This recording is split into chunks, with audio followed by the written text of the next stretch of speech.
Munich. After years of encouraging European nations to work together to provide more of their own defense, the United States is having second thoughts, driven by concerns about NATO and possible protectionism in defense industries. The new American skepticism has been the big surprise of the high-level security conference held this past week in Munich. And it has puzzled and disconcerted NATO officials, who have welcomed the European Union's new commitment, after the Russian annexation of Crimea, to do more for its own defense. Only last November, American and NATO officials embraced the bloc's plans, under a program called the Permanent Structured Cooperation on Security and Defense, or PESCO, to spend more money on defense and to do it more efficiently, on national programs that would enhance European combat capacity and reduce overlapping national equipment that does not always work together with those of other allies. The European Union created a defense research fund to provide €5.5 billion, $6.8 billion, a year in financing after 2020, a relatively modest sum, but one that could grow.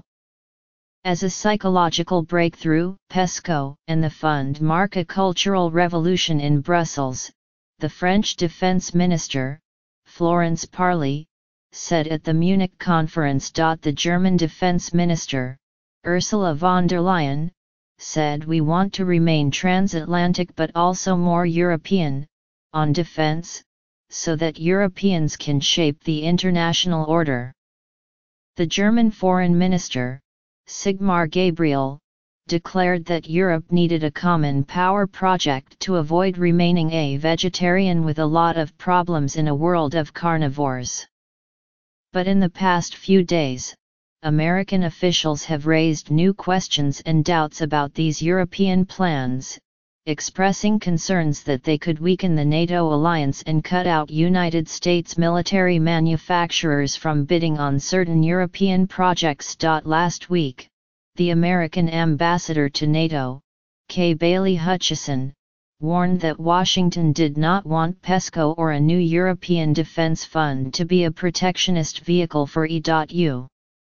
We're going to watch carefully, because if that becomes the case, then it could splinter the strong security alliance that we have, she added, referring to NATO. A top aide to Defense Secretary Jim Mattis, Katie Wheelbarger, the Principal Deputy Assistant Secretary for International Security Affairs, said that fitting PESCO and NATO together was a key part of Mr. Mattis's conversations in Brussels with defense ministers last week. We are supportive of it, as long as it is complementary to and not distracting from NATO's activities and requirements, Ms. Wheelbarger said. We don't want to see EU efforts pulling requirements or forces away from NATO and into the EU. In his comments in Munich, the NATO Secretary-General, Jens Stoltenberg, emphasized those same American concerns. While applauding the new European Union initiative, he said, I also highlight that we need to avoid duplication between the Europeans and NATO. This is not about an alternative to NATO, he said, this is about strengthening the European pillar within NATO. It's important for Europeans to state again and again that this is not competition for NATO or an alternative to NATO, he added. Some doubts remain. When pressed, Mr. Stoltenberg said that European efforts must be coherent with NATO goals for equipment needed to enhance capability.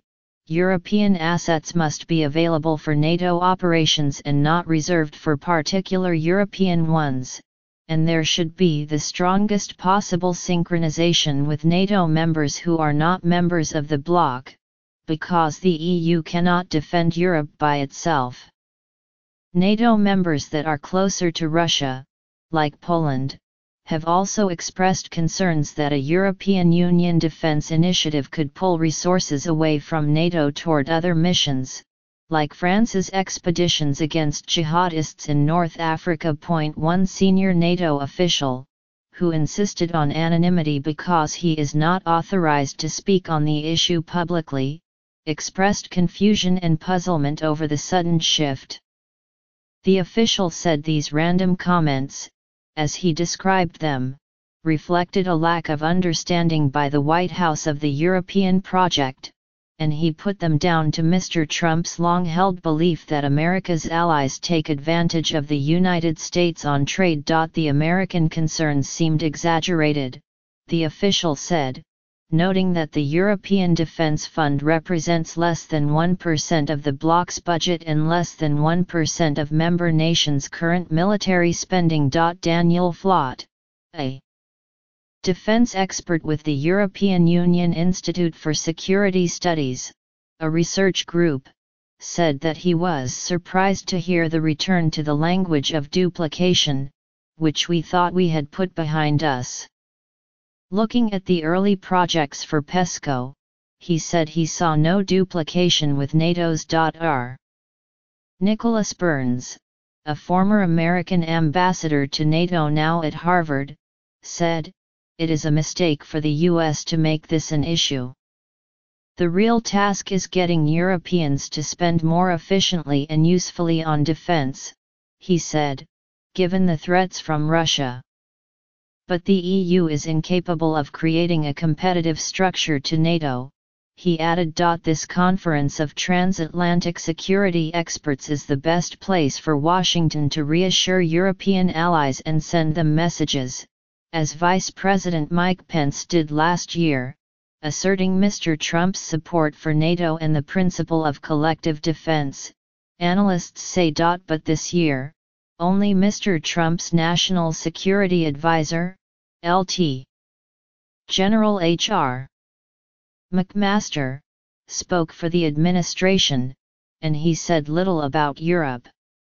Mr. Mattis and the CIA Director, Mike Pompeo, did not speak publicly at all. For many years, long before Mr. Trump's election, the United States pushed European nations to spend more on defense and to take more responsibility for European security. Mr. Trump has ratcheted up the public pressure, and NATO members are now spending more in real terms. By 2024, NATO says, at least 15 of its 29 member nations are expected to hit the collective goal of spending at least 2% of their gross domestic product on defense. That would be short of the goal of all members spending 2%, but it represents significant progress, especially if the money is spent more efficiently and cooperatively. To that end, the Obama administration had urged Europe to take more responsibility for itself, with the former Assistant Secretary of State for European and Eurasian Affairs, Victoria Nuland, saying that the problem was not a strong Europe but a weak one. But now, said Ivo Daalder, another former American ambassador to NATO, who now directs the Chicago Council on Global Affairs, the United States is going back to the language of the late 1990s, after Britain and France began a formal defense cooperation. Washington and the Secretary of State at the time, Madeleine Albright, had warned of the 3Ds, the dangers of delinking European efforts from NATO, duplicating existing efforts, and discriminating against nations that are not members of the European Union. Mr. Daalder said that the failure to deliver a clear American message of support for Europe was a mistake.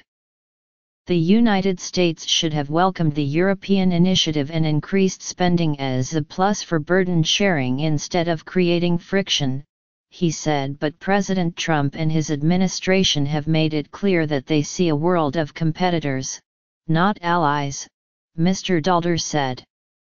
They have made it clear they don't want a strong Europe, but see Europe as a competitor, which can only please Russia. The traditional strength of the United States is that it has allies, Mr. Daalder said, while Russia and China have clients.